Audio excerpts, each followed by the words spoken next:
starts now with a First Alert Weather Day update.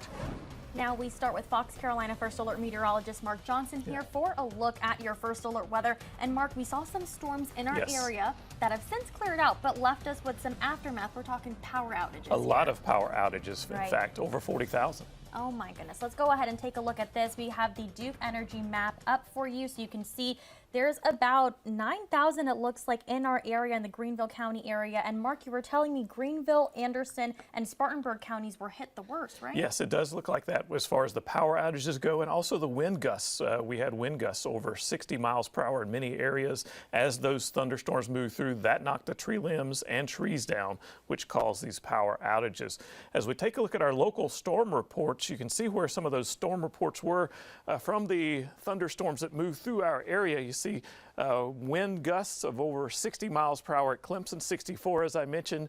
Also we had some tree damage and limbs down around Clemson, down to in Anderson County as well, and even further west, even more wind gusts and wind damage reports in northeast Georgia. More there than in the upstate of South Carolina, but we're seeing more and more come in as the evenings progressed, and that's because of this line that moved through the area earlier tonight, producing severe weather as it moved through portions of the upstate and western North Carolina.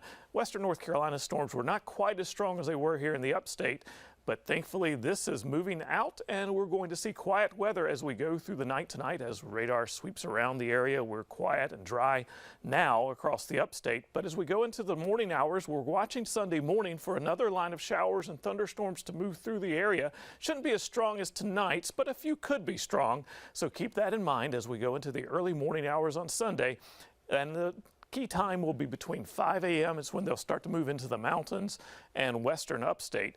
And then as we go through the morning, they'll stick around through about 11 a.m. and then we'll see increasing sunshine. Future Track picks these showers up as we look at 11 o'clock tonight, and then going into tomorrow morning, right around 6 a.m., you'll see them in the western North Carolina, and through the morning hours moving into the upstate of South Carolina, and they will move on out, and we'll see increasing amounts of sunshine as we go through the afternoon.